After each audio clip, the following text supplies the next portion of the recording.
Hi friends, it's Deanna Willison with our Blooming Catholic Life, and I'm back today with an odd video. This is a video request. It's a love letter, but that would cause scandal, and that's awkward, and not exactly what I mean.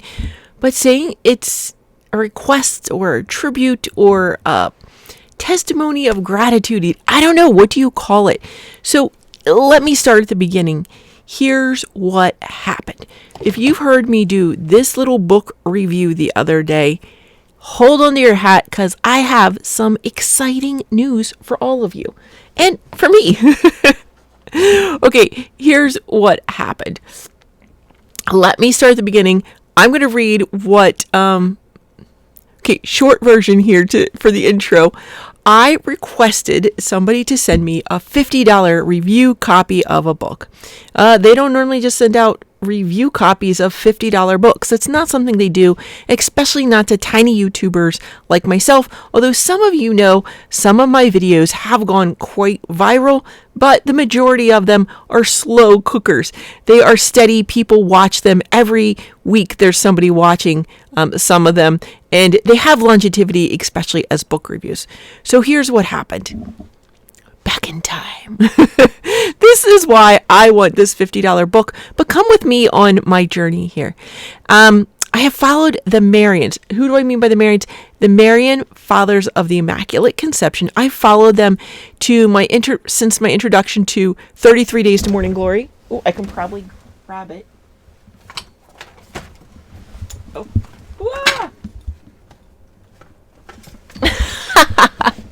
It's down here on the bookshelf. I use these books, So down in the lower left-hand corner is a milk crate. Not even these nice plastic wooden crates, a milk crate. That's how long I've had this one going.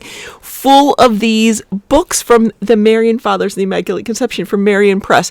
This was probably the very first one I got. Probably the first one for a lot of you too. You may follow them now and know them more now for Divine Mercy, but this is my introduction. This do-it-yourself retreat in preparation for Marian consecration. I'd never heard of a Marian consecration before. I had heard of St. Louis de Montfort, but I'd not heard of the consecration. I'd heard of Maximilian Kolbe, but didn't know he had a Marian consecration. This was my first introduction.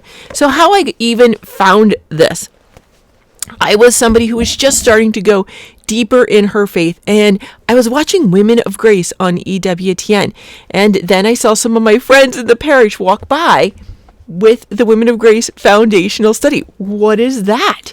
And they said, oh, we're just starting a book study on it.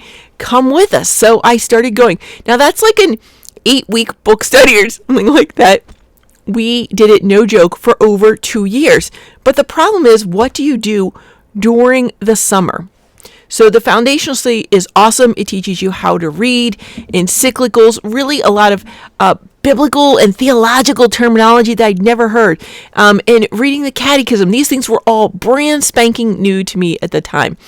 And so I started going a little bit more deeply in my faith, but summer comes and so many people go on vacation that the group doesn't want to continue doing Women of Grace foundational study over the summer. What are we going to do? Well, this is just 33 days. We could do this over the summer. And so that is how it started. And so several summers in a row, I did this book with different people. It's just wonderful introducing you to Mariology in its entirely. And you learn it's set up in a set of weeks. Again, 4 weeks, which meant nothing to me at the time. I did not know about St. Ignatius's spiritual exercises, so I knew nothing about the 4-week program to start with. But week 1, you learn more about St. Louis de Montfort. Number 2, we learn about St. Louis de Montfort and giving Mary everything. Week 2 is St. Maximilian Kolbe and really learning about the Immaculate Conception. Week 3 was the Blessed Mother Teresa and really about pondering. And week 4, St. John Paul II was Marian entrustment, mediation, retreat, just beautiful days. And then they have a synthesis before you do your consecration.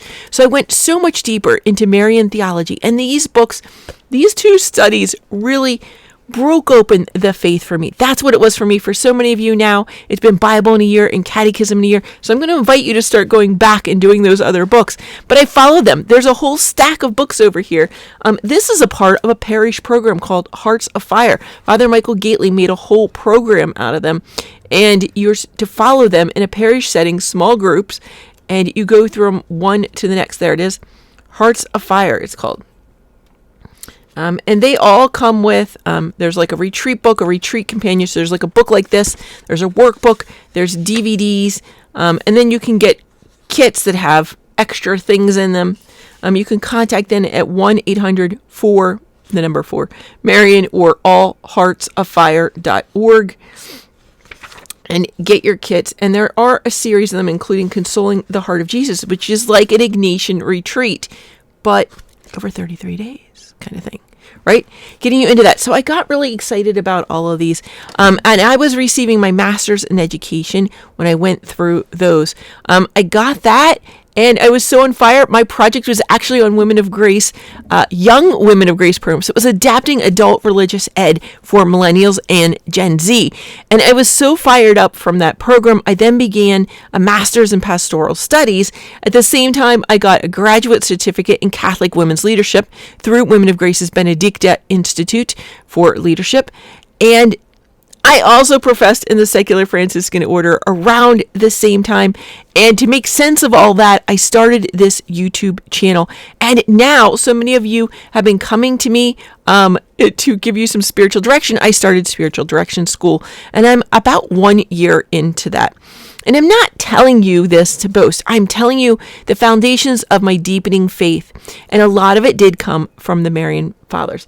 And so interested in them and their teachings that when we've gone on vacations up to that part of the country, we've actually stopped in Stockbridge, Massachusetts, and I've been able to visit the National Shrine of Divine Mercy up on Eden Hill. We've been able to go there 2 or 3 times. I've met Father Chris Ayler up there and down here in Maryland, and just been able to walk the ground. There's so many holy places all over the grounds. It's not just one thing. It's just such a beautiful, holy place. I've bought a lot of these resources, came from their bookstore that I use all the time, as well as I have a neighbor and friend who is a hospice nurse. So I've been able to give her Divine Mercy pamphlets, especially the Divine Mercy chaplet for the sick and dying. You can buy that in several different languages, and you can supply hospice nurses with these and with rosaries so that they can help people pray at a loved one's bedside. Bedside. And it's been so rewarding. And as often happens in your theological studies, there's always more.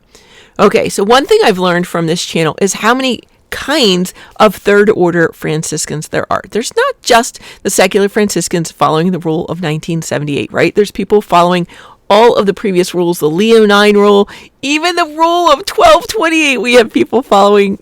No joke. And so I've learned about all those different rules. And one of the things is in the older rules, it talks about a monthly day of recollection. What is a monthly day of recollection? It didn't come up in any of my studies up until now, none of my formation. And what is this recollection? So I've been researching it all over the place, having trouble finding it. And I can find kind of little snippets here and there, or people tell me what they do for a day of recollection.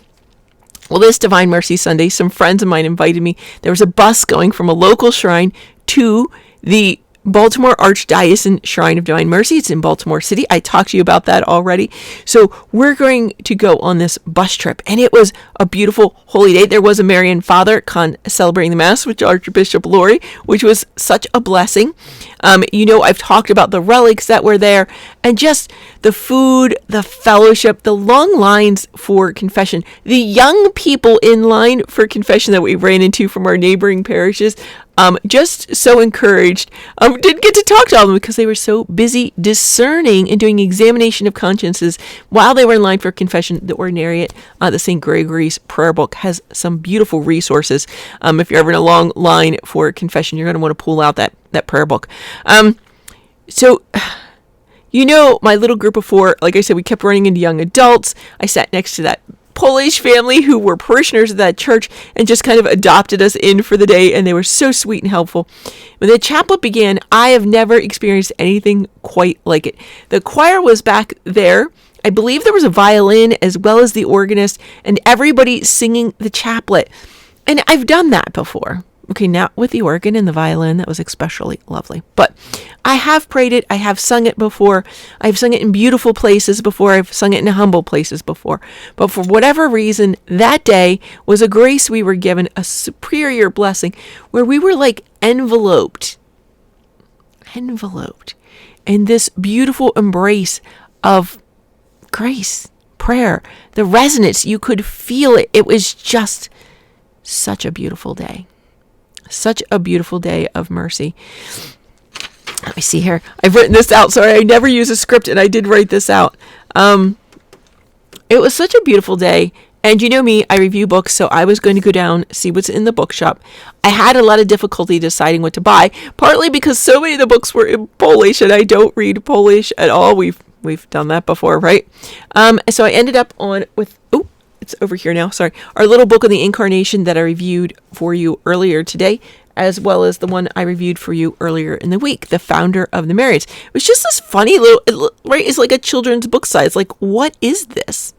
And I was quite captivated. And although the price sticker is covering it, I was like, well, I don't even know what that is, but I feel like it doesn't tell you much. It just says the little church near Warsaw, Poland, which by tradition is called the Cenacle. Father Founder was buried here in 1701. It gives you nothing else. So, well, okay, who was Father Founder, right? And you look in it, and it does say it's dedicated to His Holiness John Paul II, a great Pole and a man of God who was consecrated to Our Lady, the Marians of the Immaculate Conception of St. Stanislaus Kostka province. And then founder of the Marians. Well, what is this? And then you see that familiar logo, right? You see the familiar logo. What? It's a little bit different, but a little bit the same, right? And you're like, what is this? And, you know, I did that.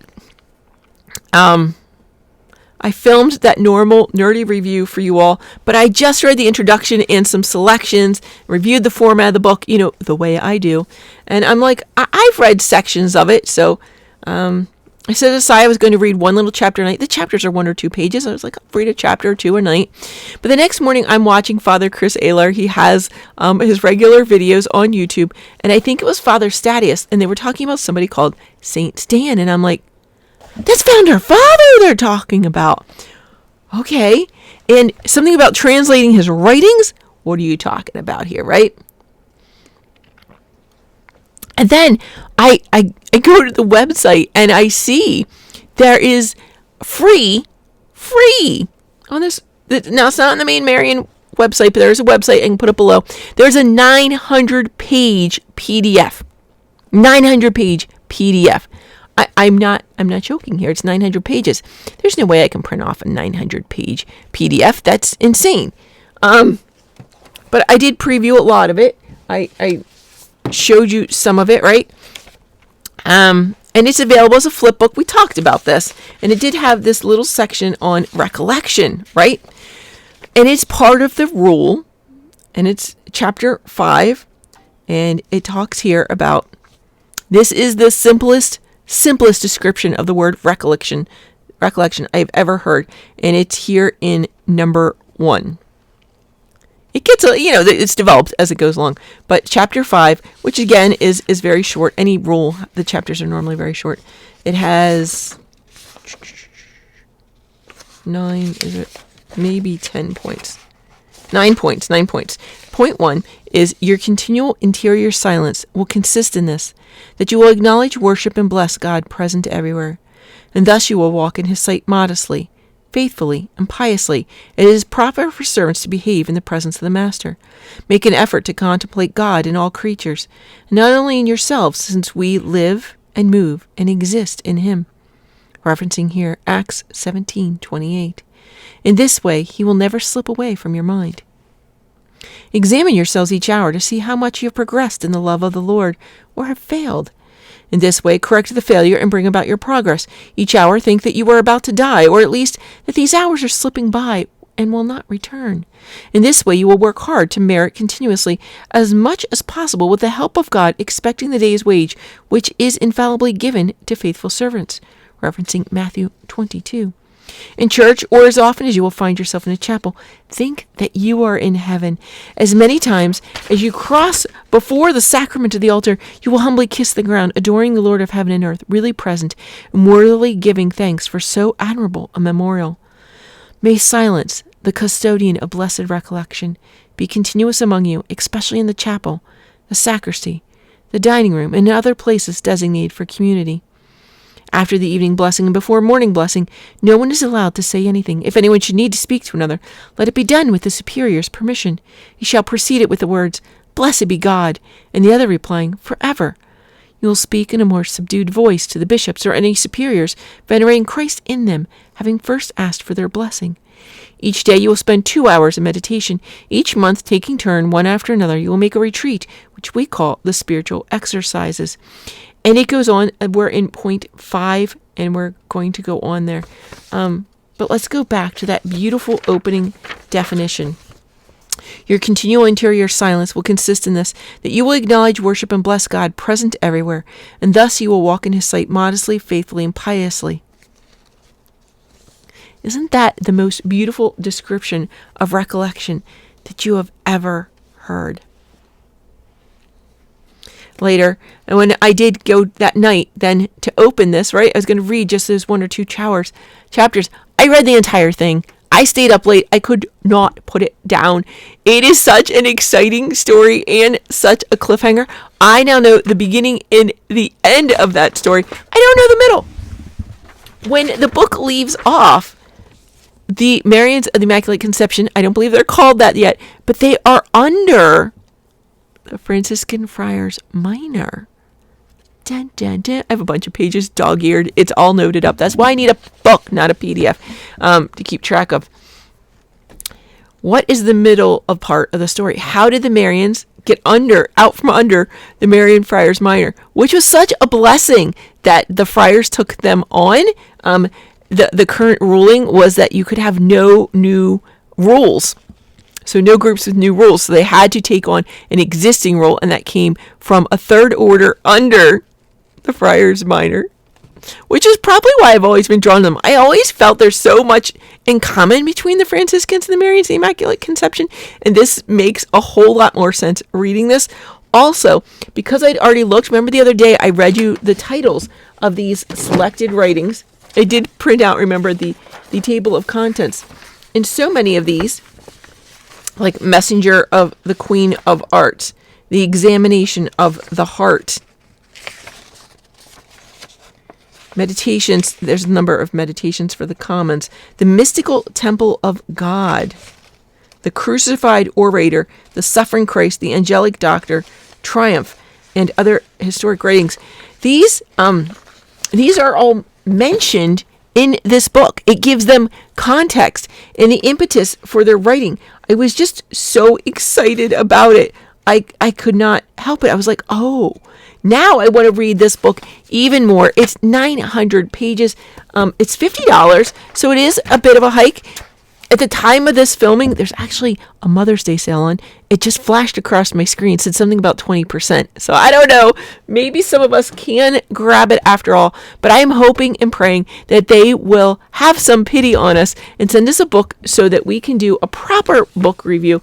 If not, friends, we'll just have to keep reading it online and I guess start up a notebook or something, since we can't annotate it and dog-ear it and underline it and do all the things that we love to do in our beloved books so that we can go back to them time and time again. I know, I'm making the argument, please send me this $50 book free, but also go out and read it for free, but also go buy it free so you can really mark it up and make it your own and take it to the chapel with you. I mean, so many times you can't take your phone really into the adoration with you, and you can't print out the 900-page book. It'd be so lovely to have that book to take into adoration with me, and to really show you guys what's in it. I'm just dying to do it. I hope they have pity on us. If not, still, we'll do the best we can, because I don't want that price to stop any of us from reading it. It is beautiful work. You can easily see reading his story. And if you know anything about the Marian Fathers, you've spent time with them, you know what holy priests they are. So many good works they do too, praying for the souls in purgatory beyond just divine mercy. And I think the divine mercy is a beautiful extension of their love of the Immaculate Conception, and they're praying for souls. Why do they pray for the holy souls in purgatory? You have to read this book. It's so amazing and beautiful. So much about their charism is in that little book. It's so beautiful, and I want the big book, and I'm going to send a nice normal email just saying, look, I fell in love with St. Stan and his writings and how he can explain and transmit the love of God to us in the written word, and I would love to have my hands on that book. Please help me out in getting that out in my hands, as well as letting more of you know about it. Please, friends, like, share, and subscribe. Seriously, sharing this video, hopefully we'll get more people excited about learning and going more deeply into the spirituality of the Marians. I think so many of us stay at the surface. We pray the chaplet every day. That's good enough. If you learn more about the Marians, you're going to go more deeply into those devotions. More deeply, you're going to make room for God to move in your heart and your life. And you're going to have room in your heart for more of those poor souls in purgatory, especially with all these wars going on in the world. We have souls that probably have not been to confession right before they die. And that is such a shame. We had that with the pandemic. We need more people praying for holy souls, praying for divine mercy. Just really, it opens your heart. Learning about them more opens your heart more to God, and you're going to understand them better. And I think it's just going to be a real blessing in your life. So friends, thank you for watching this funny little plea and request. May God bless us and keep us. May He make His face to shine upon us and be gracious unto us. And may the good Lord bless us. In nomine Patris et Filii et Spiritus Sancti. Amen. Bless you, friends.